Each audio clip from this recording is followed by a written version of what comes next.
بارش ہوتی ہے اور حمزہ باہر آتا ہے، پھر حمزہ کو نہانے کی یاد آتی ہے کہ کس طرح بارش ہوتی تھی اور وہ میرے ساتھ ہوتی تھی، اور دانش کس طرح ہم سے جلتا تھا، کس طرح وہ سڑی سڑی باتیں کرتا تھا۔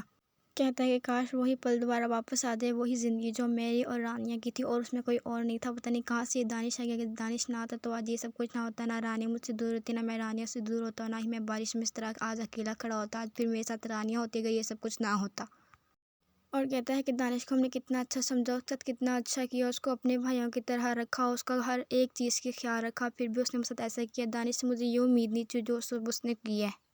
کہتا ہے رانیہ کو تو اس نے اپنا بنا ہی لیا، لیکن اگر وہ اس کے ساتھ اچھا سلوک کرتا، نہ اس کو مارتا، نہ اس کو کمرے میں بند رکھتا، اس کے ساتھ اچھا سلوک کرتا، اس سے پیار محبت سے رکھتا، تو رانیہ اس کے ساتھ اچھی ہوتی۔ آج رانیہ اس کے ساتھ ایسے بدتمیزی نہ کرتی۔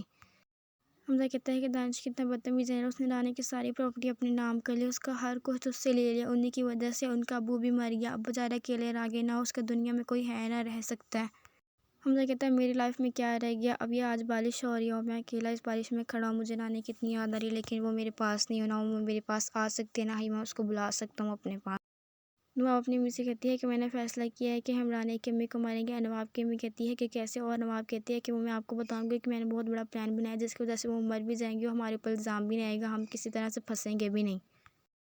نواب کی امی کہتی ہے کیسے، تمہارا دماغ تو بہت تیز چلتا ہے، پتہ نہیں کون سا بڑا پلان بنایا ہے، لیکن دیکھنا کہ اس میں ہمیں کچھ نہ ہو۔ نواب کہتے ہیں نہیں، میں نے کہا ہے نا کہ ہم پھنسیں گے بھی نہیں اور یہ کام بھی ہو جائے گا اور رانیہ کی امی بھی مر جائے گی، اس دنیا سے چلے جائے گی۔ مجھے اس سے اتنی چڑ ہوتی ہے نا، میرا دل کرتا ہے کہ وہ یہاں ہوتی ہی نہ۔ نواب کہتے ہیں کتنی ضدی ہے نا، ہم اسے اتنا کرتے ہیں، اتنی دعائیں دیتے ہیں کہ وہ مر جائے، لیکن پھر بھی وہ زندہ لاش بن کے زندہ پڑی ہوگی، یہ نہیں کہ مر جائے۔ نواب کہتے ہیں جب رانیہ کی امی اٹھتی ہیں تو ان کے سر میں بہت درد ہوتا ہے، وہ کچن میں آتی ہے چائے بنانے کے لیے، تو میں چائے کی وہ کیتلی کاٹ دوں گی، جب وہ چائے بنانے لگے گی تو وہ کیتلی پھٹ جائے گی اور وہیں پہ مر جائے گی۔ نواب کہتے ہیں کہ کوئی پوچھے گا تو ہم کہیں گے کہ ہم لوگ تو گھر میں تھے ہی نہیں، پیچھے دونوں اکیلے تھے، پتہ نہیں انہوں نے کیا کیا، کس طرح ہو گیا، ہمیں تو پتہ ہی نہیں تھا۔ نواب کی امی کہتی ہے وہ تمہارا تو بڑا دماغ چلتا ہے، اب اسی طرح سے رانیہ کی امی بھی مر جائے گی، ہمارے اوپر الزام بھی نہیں آئے گا۔ نواب کہتی ہے میں نے کہا تھا نا آپ کو کہ کام بھی ہو جائے گا اور ہم پہ کوئی الزام بھی نہیں لگائے گا۔ نواب کی امی کہتی ہے اب تم کہاں جا رہی؟ نواب کہتی ہے میں ہاتھ میں گلوز پہن کے وہ کیتلی کی تار کاٹنے جا رہی ہوں تاکہ مجھے کچھ نہ ہو، میں تو نہیں مرنا چاہتی نا، میں تو رانیہ کی امی کو مارنا چاہتی ہوں۔ دانش سوچتا ہے کہ یہ گھر بیچنے کا فیصلہ بہت برا ہے، مجھے لگتا ہے کہ ہم یہ فیصلہ نہیں کرنا چاہیے، ہمیں گھر نہیں بیچنا چاہیے، لیکن کیا کروں، امی ایک ہی رٹ بیٹھی ہوئی ہیں کہ ہم لوگ یہ گھر بیچیں گے، یہاں سے بہت دور چلے جائیں گے۔ دانش کہتا ہے اگر رانیہ ایسے نہ کرتی، رانیہ وہ لیٹر باہر نہ پھینکتی، اور میں ہی بہت بڑا بدھو ہوں، اگر میں نے کی امی کو یہ نہ بتایا ہوتا تو وہ مجھے ایسا آئیڈیا نہ دیتی، اگر ایسا آئیڈیا نہیں دیتا تو یہ سب کچھ نہ ہوتا، اب یہ گھر بیچنا پڑے گا، یہاں سے بہت دور جانا پڑے گا، لیکن میں یہاں سے جانا ہی نہیں چاہتی، مجھے لگتا ہے اگر میں نے یہ کام کیا تو میں پھنس جاؤں گا۔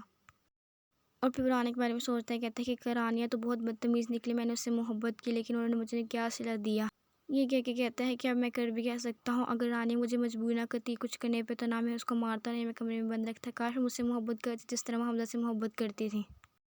نواب جب وہ کام کر لیتی ہے، وہ کیتلی کی تار کاٹ لیتی تو اسے بہت برا لگتا ہے، وہ رو رہی ہوتی ہے، تبھی نواب کی امی آتی ہے، وہ کہتی ہے تمہیں کیا ہوا، تم کیوں ایسے رو رہی ہو، تمہیں کیوں افسوس ہو رہا ہے یہ کام کرنے سے، تم تو خوش ہونا چاہیے، تمہاری بہن مر رہی ہے۔ نواب کہتی میں کون سا میں پتھر کی بنی ہوں کہ میرے دل میں رحم نہیں ہے، مجھے بھی برا لگ رہا ہے، مجھے یہ سب کچھ کرنے سے بہت ڈر لگ رہا ہے، اس وجہ سے مجھے ایسے ٹینشن ہو رہی ہے اور میں رو رہی ہوں، میں کہتی ہوں کہ یہ ہو گیا تو کہیں میں ہی نہ پھنس جاؤں، کہیں میں ہی مجھے جیل نہ جانا پڑے، میرے کام کا مجھے بہت برا انجام ملے گا۔ نواب کی امی کہتی ہے میں کر کیا سکتی ہوں، تمہارا فیصلہ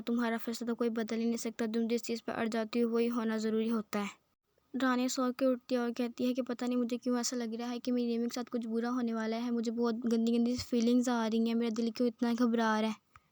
دانش بیٹھا سوچ رہا ہوتا ہے کہ میں نے جو اپنی لائف میں چاہا مجھے وہ ملا، میں نے محبت کو چاہا مجھے وہ مل گئی، میں نے پراپرٹی چاہی مجھے وہ مل گئی، مجھے دنیا کی ہر ایک چیز مل گئی، لیکن پھر بھی اللہ تعالیٰ میرے ساتھ اتنا اچھا نہیں کرتا، جو کچھ مجھے مل گیا وہی سب کچھ مجھ سے اللہ تعالیٰ چھین رہا ہے۔ دانش کہتے ہیں کہ یہ سب کچھ رانیہ کی وجہ سے ہوا ہے، اگر رانیہ مجھ سے محبت کرتی اور حمزہ سے محبت نہ کرتی تو آج یہ سب کچھ نہ ہوتا، آج یہ سب کچھ کی نوبت ہی نہ آتی۔